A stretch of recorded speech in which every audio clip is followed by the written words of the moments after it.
The beginning of several storms are on the way to San Diego County. We're tracking where it will hit first and how San Diegans are preparing. And despite the rain, the vaccine superstation near Petco Park will stay open. How the county is adjusting to make sure San Diegans get vaccinated. And a sharp nurse now battling COVID after getting 2 vaccine doses.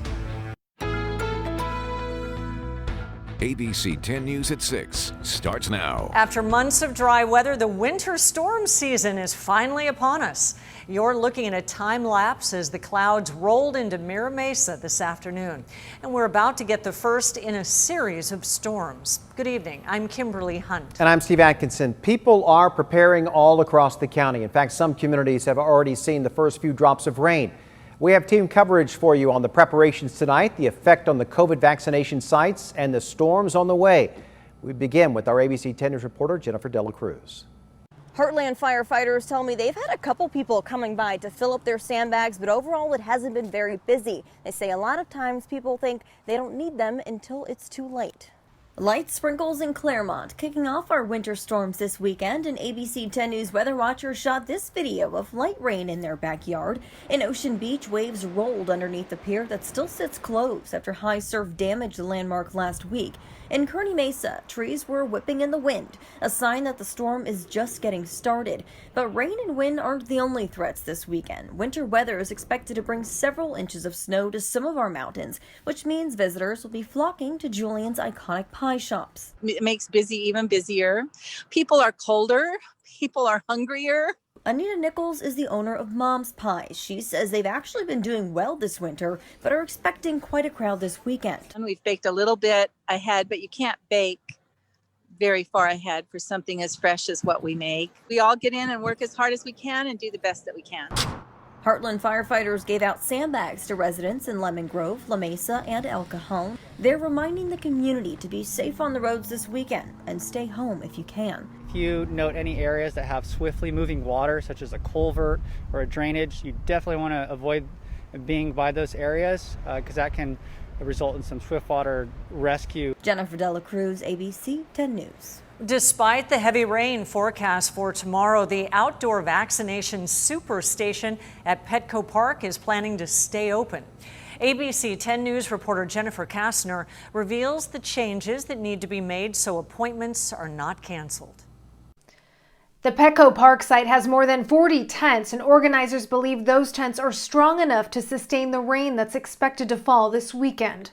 Bottom line is we're definitely going to be open now, this weekend, and through the rain. Friday, ABC 10 News spoke to Dr. Christopher Longhurst about how the outdoor Petco Park vaccination superstation will handle the showers that are forecasted through Saturday night. The tents have been reinforced. We've got concrete blocks around them, and they did fine with the wind earlier this week. So we think that we're going to be okay.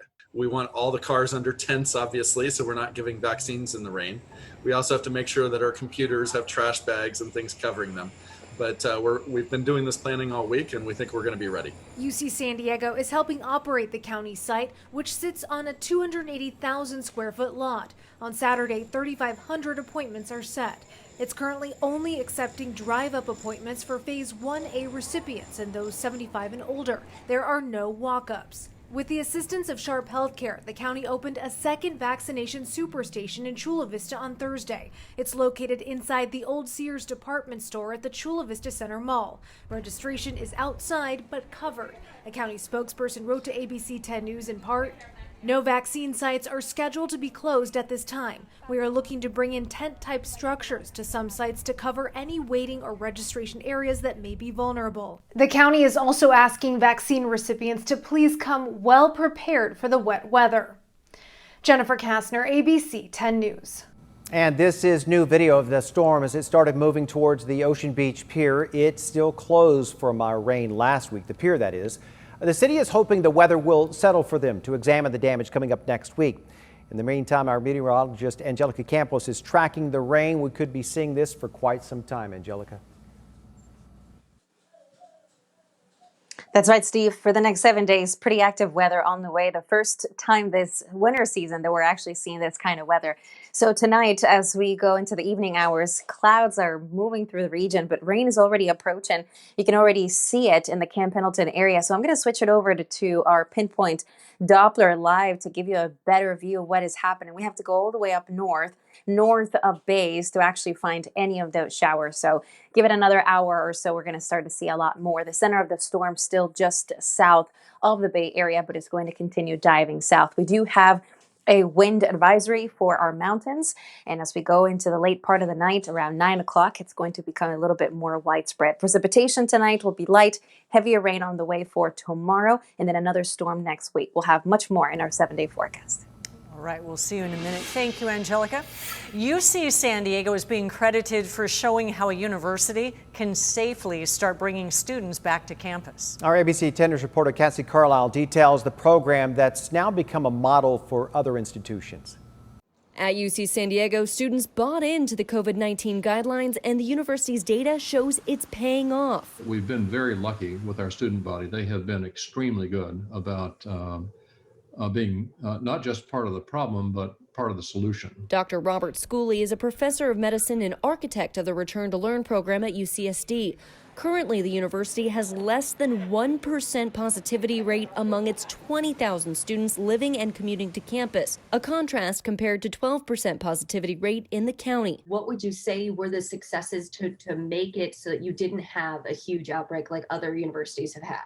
Well, I think the most important parts about it were to try to understand the science behind how this virus is transmitted and to take advantage of its weaknesses. That means wearing a mask indoors and out, having a lower density of students in dorms and classrooms, and of course, lots of testing. We tried to make the testing extremely easy for people with vending machines on campus. We want it to be as easy as brushing your teeth. Using the data to quarantine positive students. We set aside 600 rooms that provided for isolation and quarantine housing. The amount of testing fluctuating in real time depending on the county's numbers. It became clear that testing more frequently would help us keep the virus away from our students and our faculty and our staff. Saying the financial investment in testing was priceless and kept the university open, continuing their life-saving research. Next fall is going to be, we hope, a great return to college life as we all knew it. Cassie Carlisle, ABC 10 News.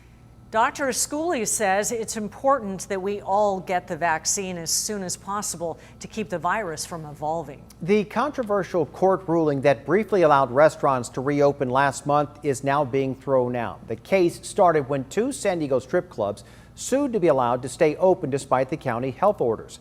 The Superior Court judge not only ruled in favor of those strip clubs, but he said all restaurants could reopen as well.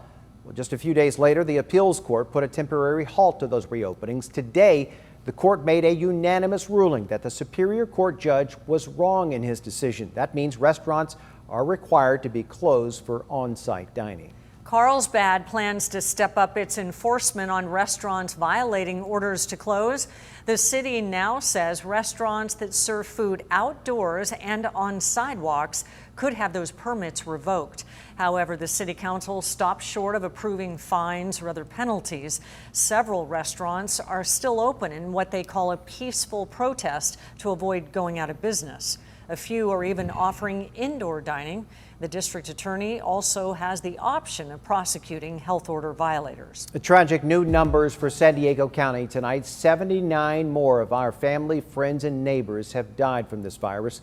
That is the largest number of deaths recorded in a single day since the start of the pandemic. More than 2,300 San Diegans have now lost their lives to COVID-19. There were more than 2,800 new cases today. That brings our total to more than 222,000. Parole is being denied in a notorious murder-for-hire case involving Camp Pendleton Marines.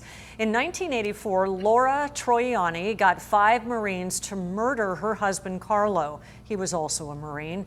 She lured Carlo to a remote part of Oceanside, and the other Marines shot him.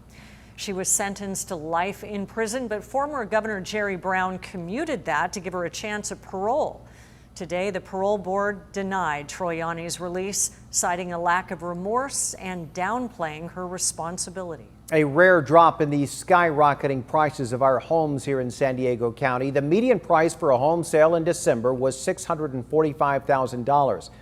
That's down about $5,000 from November. Experts say that's typical around the holidays, and they do still expect prices to rise quickly overall.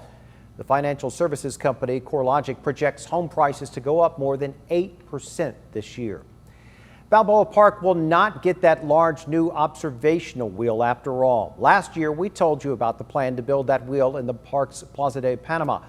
It was pitched as a pandemic-friendly activity to bring more people to the park. Well, now the company that was going to operate the wheel says there are just too many city bureaucratic hurdles to make that plan happen. We reached out to the city. A spokesperson tells us they laid out the health and safety requirements and that the wheel's backers wanted to go too quickly to get those steps done.